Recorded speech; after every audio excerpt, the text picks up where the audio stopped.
agenda for this CloudFoundry Foundation Technical Oversight Committee 4. 27th of September, is it really that late in the year already? Christ. Agenda for this week, review actions from last week, done and done. We'll hear from the Vulnerability Management Working Group, look at a couple of PRs, and then move on to any other business. So I guess we'll dive right in, since the actions were, just to remind Paul, and that has evidently been done. Paul, over to you. Thanks very much. Can you hear me? Hi. Good to see everyone. And new guy there. We starting young at the moment. Hi. For those who don't know me, I'm Paul Warren. I'm the lead for the CloudFoundry Security Vulnerability Working Group. Here with an update on what we do. So I guess I'll go over it all just so we're all on the same page. So who are we? So I'm the lead. I've been running it for, I don't know, a couple of years now, I suppose. We have a few other members, Monty Iserman from VMWare, Sibi from VMware, Khushbu Soni, also from VMware, but she's on maternity leave, and Sibi's actually acting on her behalf while she's off. And then we have a couple of members from the community. We have Matthias Esempre, I think his name is pronounced, from SAP, and Pratik Mehrotra, who's from Fidelity. So there's a few members in the group. And what do we do? So we're the single point of contact for security vulnerability reporting and management. So all of the repos in CloudFoundry have the security app. You know, they have the security pages filled out, and on there's an email which says, if you find anything security related, email security@cloudfoundry.org. That comes through to an inbox that we manage. And so we provide management of those security vulnerability reports through to resolution. We also manage Ubuntu security notices that are constantly being published. We kind of manage those through into the stemcells as well, and into cflinux 3 package and to CloudFoundry itself. And we publish updates about those on the hashtag security channel. And in there, we don't do this very often, but there's some amount of pre-disclosure and disclosure information dissemination as well, because sometimes if a security vulnerability is announced, we may have to negotiate like embargo periods with the person that found it and so on and so forth, just to give us time to kind of fix it before it becomes publicly known and so on and so forth. So that's generally what we're up to. There's a flow that we go through when we're managing security incidents. What sort of things are we seeing? Well, so we are, generally speaking, we're very quiet at the moment. We do see a range of different things, so I'll cover those. Obviously, we're managing an inbox, as you can imagine, so we see a lot of fake issues. So we see general spam into their inbox, as you can imagine, people trying to sell us things and things like that. We also see kind of like eager hackers that are after a bounty of some description, because quite a lot of companies will offer bounties for reporting bugs and things like that, and then they'll go and find something in the code base, usually in some test fixture, and then report it to us saying, hey, I found this bug, please give me, a license of something, or give me a t-shirt or whatever. So we see a few of those things, and we have to deal with those. As a CloudFoundry Foundation, we don't, as a kind of like non-profit, we don't really have a bounty program. And of course, we do see real issues. We haven't seen one for a while. I guess the last two big issues that we dealt with were the Log4j shell issue and the Nginx LDAP issue. They were the last two issues that kind of were pretty hot. But at the moment, we since then we haven't seen anything. We do see, we still get this on occasion. We still get issues due to users scanning the CloudFoundry source code. And this one's hard to deal with at the moment. So, we produce CloudFoundry Foundation. The source code is open source. They can run scans on that source code, or our users can run scans on like the packages. And so typically they do send us those, and like I said, they're a little difficult to deal with. So we're seeing scans from, we have seen scans from tools like Sift and Gripe, and when they've been scanning the open source code with tools like SonarQube and HCL App Scan and things like that. And like I said, these are a little tricky to deal with because as part of the software delivery lifecycle, we don't have a policy for scanning ourselves, or we didn't. I don't believe we do, and so we can't really counter with anything other than say it's policy that we don't act on these scans. The scans often are finding false positives because they're finding the same kind of sorts of things in test fixture code and stuff like that. Sometimes they're finding like out of date dependencies. That's a particularly tricky issue to deal with. When we get those, we do try and forward those on to the component teams, but we won't start a security vulnerability ticket for it typically. We try and because we don't know how they're running those scans, how they've configured those scans, and so on and so forth, right? It would be a big drain on the teams if we were to forward those on and say, hey, we've got this scan, can you kind of like go through, because they basically ask us to verify them. They're like, hey, our thing found this scan. We're not going to tell you what configuration was set at when we run these things. Could you confirm they're all issues or not, right? And so typically we respond back with a message saying it's our policy not to kind of comment on these. If, however, you find a vulnerability and steps to reproduce it, then please let us know, and obviously we'll contact the relevant teams. But it would be, if we have the bandwidth, it would be a good idea to consider having a policy for the component teams where they do run scans of some description. It would help us on the working group kind of respond to these, because we can then say, well, as a policy, the foundation runs these scans, our results are made known, they're over here, please go and look at them, right? Those are the things we pay attention to. At the moment, I kind of have to step around that.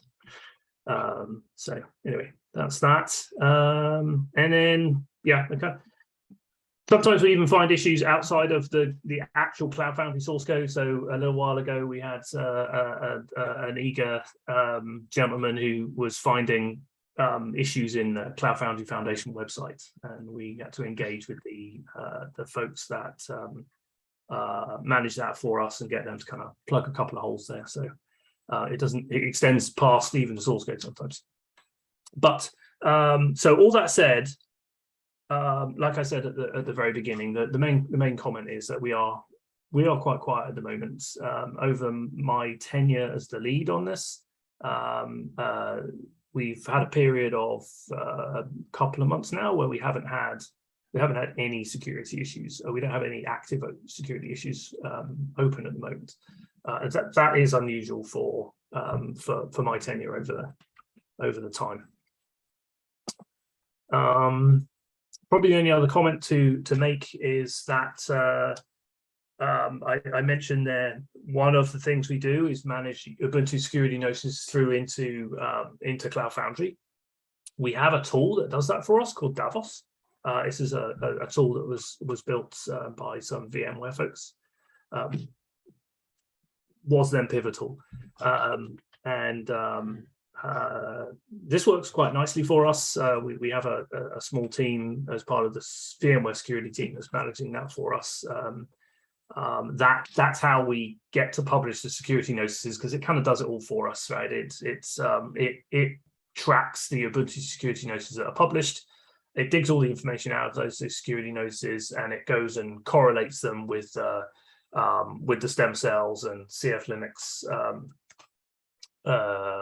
package, and allows us to kind of say, hey, if you pick up this version of CloudFoundry and install it with these stem cells, then you'll see all of these fixes. You'll get all of these fixes.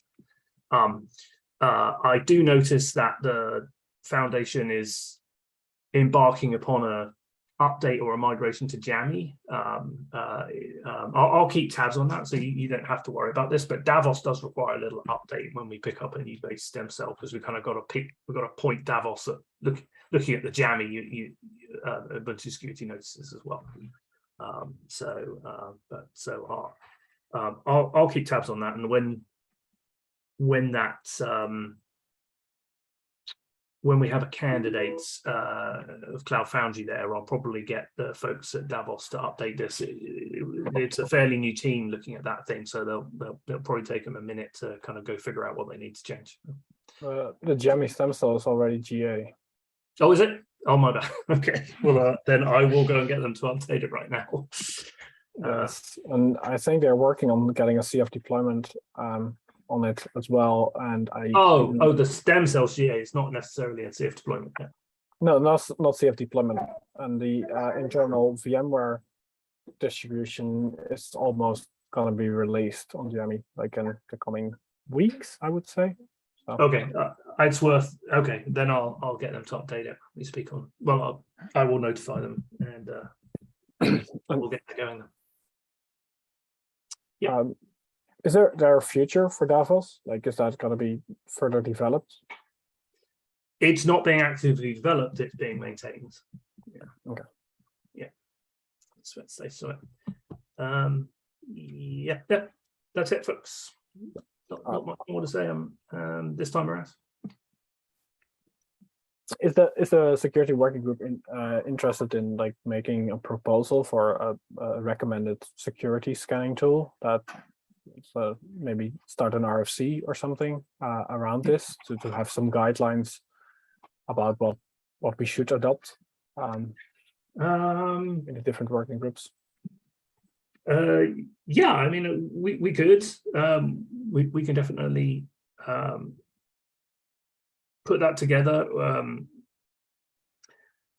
I can go back and have a look at all of the requests we've had in and see if there's like a common theme there. And then also like correlate that with like what we might be able to do on the foundation side. Definitely. Maybe even the LFC, the Linux Foundation, maybe they have things there as well. Yeah. Yep, I can definitely take a look into that. And hey, okay, go ahead, Ruben. Yeah, I was wondering about supply chain security, if that's anything the security working group is also interested in or has ideas about. We had an issue open about this for a while. We were looking for inputs on where we want to go. Okay, I doubt you'll have to point me at that. Can you throw that in chat and I can go have a look at that? I'm not quite sure what it is. I wouldn't be able to comment at the moment. Yeah, Paul, we had some discussion, I think it was back in May. Peter Burkholder from cloud.gov was discussing with the TOC some ideas about, in general, what we might want to start complying with across the foundation, whether that's like SALSA levels or something like that. So we captured some notes at the time, and then I ended up conveying them into an issue. But it's kind of a thing that nobody's really had the priority to take on yet.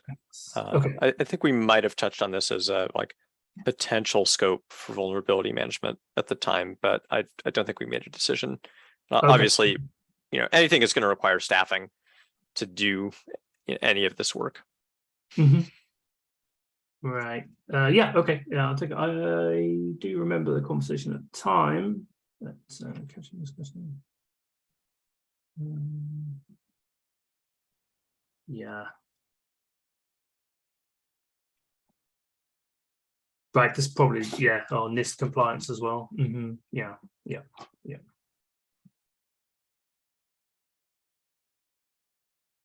Right. So back to your comment, Ruben. What sort of scans we should run kind of almost falls into that, I guess. Yeah, it has like some overlap, right? Like maybe you can generate some SBOMs out of the scan you're running. I don't know. Yeah. Lots of the scans nowadays kind of like generate SBOMs and sift JSON things and stuff, right? Yeah. I can take a look at this and make some comments.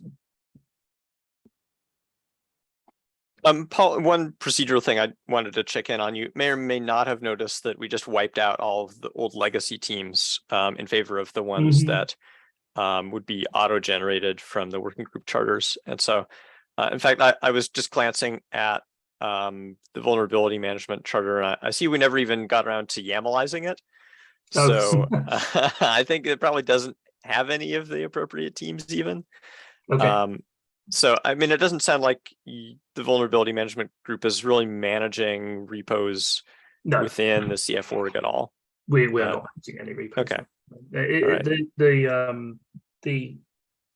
That move though was helpful when you all put that in place, because in the past actually it was in the kind of call it period, the organization period, it was sometimes a little tricky to know who to go to when we had security issues. So having that in place where it has clear record of who owns what repositories is actually very helpful when those issues do come in, because we know we're going to.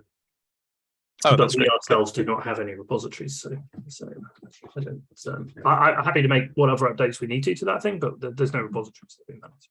Okay, yeah, that would probably be good just to get the correct teams in place for all of you as the leads within the group, so we know what the at least GitHub centric point of contact is there. Yeah. Okay.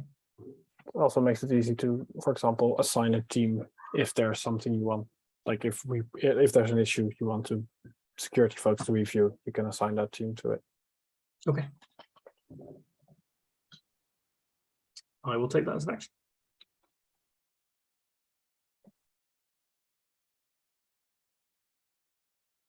Any other questions? Okay. All right. That's it from me, I think. Fantastic. Thank you very much, Paul. We'll move on to looking at a couple of PRs. We have 422 open. I think there may be more than this, but these are the two I pulled quickly, and then I think I saw a flood more emails coming when I was in the meeting immediately after that. So if anybody has any others they want to talk about, throw them in the list. Okay, so first up, 422, 3 reviews for CredHub in UAA.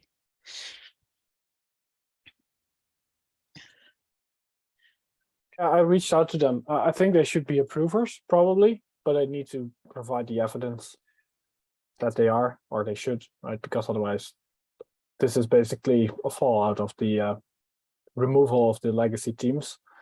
So we now have some teams working on this stuff that don't have access anymore. So I think it should be fine if they supply the evidence that they worked on this and they comply with the requirements for becoming approvers, that it should be fine to just make them approvers. But this is a working group issue, right? So as soon as they update it, Beyhan and I could approve it and get it merged.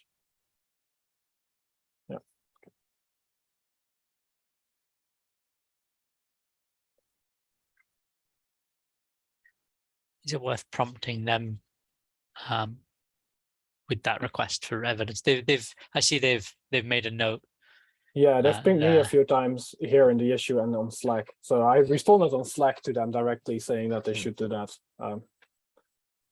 But they are currently not awake, probably, or waking up. Yeah. So I expect it to happen soon. Okay. We will come back to this one then, probably next week by the sounds of it. Yeah, I expect us to merge it before the DOC meeting because it's just working group related. Yeah. Okay, doke. Right, let's move on to 421.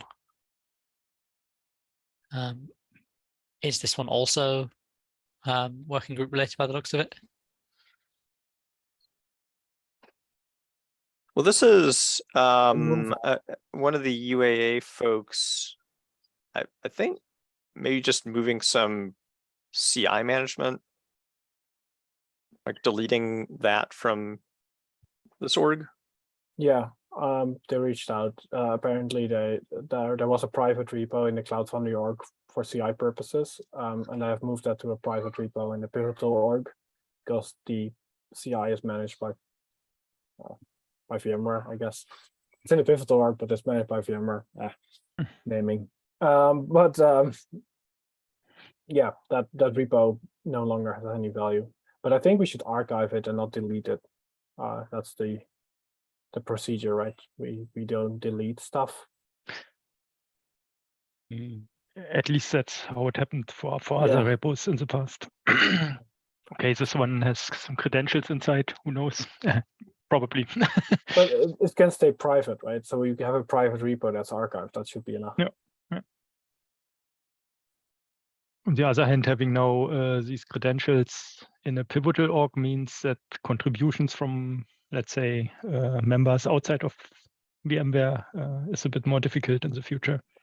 But it's a working group decision at the end of the day how to organize their CI. So this is something. Yeah, I think that this was an effort to take the common part. So the problem was that there were some secrets in there and some things that were common and used. So I think they moved the common things to a different repo and the credentials to a private repo in the Pivotal org. So. Yeah, if they can work, I mean, then that's fine. Okay. Do we have any docs anywhere for what is required to mark this as archived rather than delete? Oh, wait, I don't want to approve this. I was just wondering. Yeah, no, I did reach out, right? Or no, I didn't. I think I asked them in private. Okay, yeah, I will say we should not delete this repo and just archive it. I will ask them to update the PR. Perfect. Sounds good to me. Thank you very much. Okay, on to 420 then. And at Cappy end, pulled to Cappy, another one that should be a working group issue. I think this is this adding a repository that probably wasn't previously accounted for, so it does need TOC approval. Okay.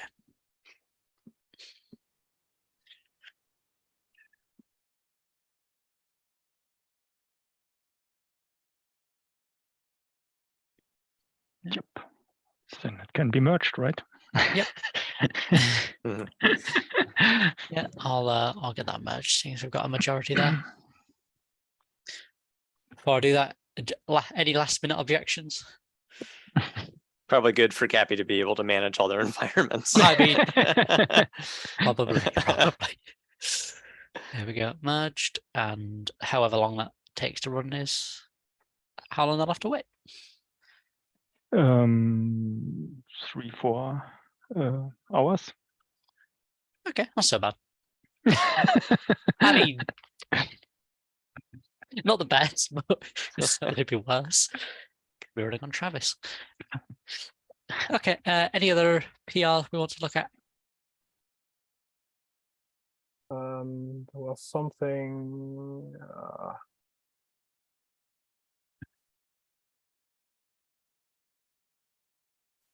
Yeah, the 422. Oh, is that one or the other one? And there's 426 as well, integrated databases. Yes, 426. It's in the sheet now, everyone. But I think that's working group. Yeah. Yeah. Looks like Colin made some edits in response to your question, Ruben, but Yep. I don't know if all of these people would really qualify it to have met the approver status yet, just based on the number of commits that he's counting. Yeah, that would be the first 3 would be approvers, and the last 2 should probably be reviewers. Yeah, I mean, you know, if Ryan's contributed in other ways, or if he's done reviews of things beyond just having commits, then that might qualify him at this point. But unless Kevin's been, I don't know, writing a lot of Slack discussions or white papers or something, then he might not be there yet. Yes.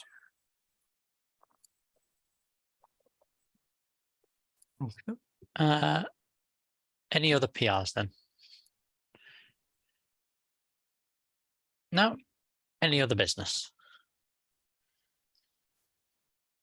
Any updates about CF Day, Chris or Rob? No, nothing really new right now. Thanks to those who signed up for the KubeCon floor booth duty. Still need some more folks for that. So ideally folks with some Karifi or Paketo expertise. Yeah, there's still spots open. So the folks that are going to be there, that'd be great to get that sorted out fairly soon, but there's still, still a month away. But yeah, things are going pretty well. We're working on some PR things and haven't gotten a count for registration this week yet, but hopefully that's coming up. And I think, did I see that the schedule's finalized now? Like we've got a keynote speaker and we filled on that last slot. Yes. The there's one more lightning talk, one more breakout session have been penciled in, and then the keynote's confirmed, which is great. Brilliant. Nope. Final call for any other business? Nope. Alrighty then. Let's draw this to a close and go and have an evening or a day, depending on where you are. Right. Thanks. Okay. Wow. Thanks, See you. everyone. Catch you all next week, Bye-bye. folks. Ta-ra. Take care. Bye-bye.